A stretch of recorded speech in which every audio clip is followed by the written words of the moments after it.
Ya, itu tadi statement dari kuasa hukum Peggy dan sebelumnya juga dari pihak kuasa hukum ataupun tim hukum dari Polda Jawa Barat juga telah memberikan statement.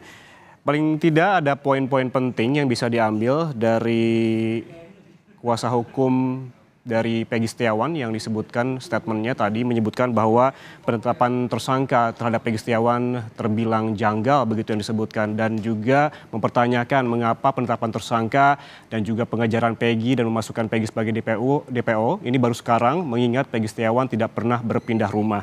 Kemudian kuasa hukum Peggy juga menyebutkan belum pernah diperiksa Peggy ini sebagai tersangka tetapi masuk dalam DPO. Dan sebelumnya tim hukum dari Polda Jawa Barat juga memberikan statement terkait dengan alibi-alibi terkait tempat tinggal dan lain-lain yang dibantah juga di dalam persidangan. Intinya, saudara, dalam jawaban di persidangan pra-peradilan hari ini merupakan jawaban dari gugatan dalil-dalil yang dilakukan kemarin. Ini menolak semua dalil-dalil yang disebutkan oleh tim kuasa hukum dari Peggy Setiawan. Dan saudara, kita dengarkan statement dari kuasa hukum Peggy Setiawan saat ini di PN Bandung, Jawa Barat. Rasa pokok perkara, itu poin kami yang pertama. Selanjutnya lagi, bahwa di dalam jawaban pihak termohon menegaskan bahwa DPO itu telah dibuat pada tahun 2016. Ironisnya 2016 mereka sudah membuat, kemudian di 2016 juga mereka sudah datang ke rumah pemohon, dalam hal ini Peggy Setiawan, mengambil foto. Tapi yang kita tangkap bahwa di dalam daftar pencarian orang sama sekali tidak pernah dicantumkan foto. Kemudian jawaban lagi pihak termohon menegaskan di situ bahwa telah dicocokkan fotonya oleh ahli Inavis itu pada saat tahun 2024. Pertanyaan kami sederhana sekali, kenapa di 2016 tidak dilaksanakan itu?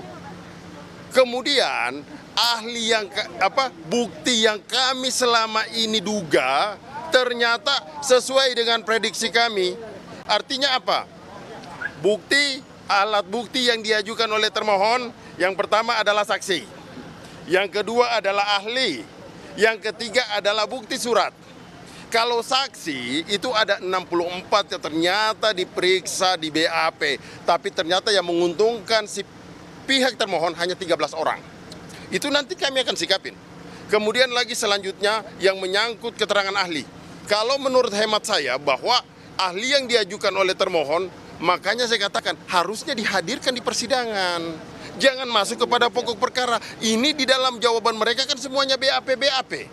Kalau semuanya BAP, ini kita masuk pokok perkara, maka saya katakan pra-peradilan rasa pokok perkara.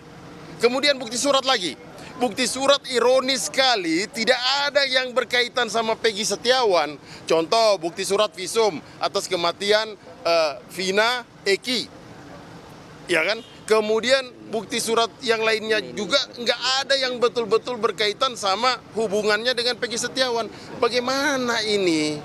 Makanya kami sangat optimis, walaupun pernyataan dari jawaban pihak termohon, kami sangat optimis bahwa perkara kami masih hakul yakin ini akan dikabulkan oleh Pengadilan Negeri Bandung. Kira-kira seperti itu. Sama sekali tidak menjawab pertanyaan gugatan kemarin. Kalau kami anggap bahwa itu menjawab, pihak pemohon ini menjawab dari gugatan kami, namun sayangnya bahwa contoh alat bukti itu adalah visum, Vina dan Egi, ya kan. Kemudian lagi beberapa lagi itu surat seperti surat rapor, ijazah. Ini hubungan hukumnya kaitannya di mana? Yang kita butuhkan adalah bahwa Peggy Setiawan adalah peron, itu yang harusnya mereka konstruksikan. Ini kan tidak ada.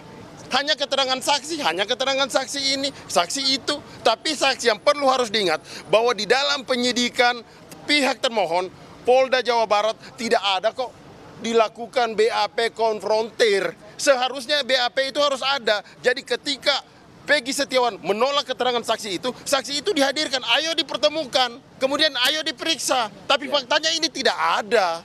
Bagaimana kita mau mengukur kebenaran saksi itu? Ya kan? Selanjutnya lagi, di dalam pelaku-pelakunya ini semua, itu banyak berlatar belakang Sudirman.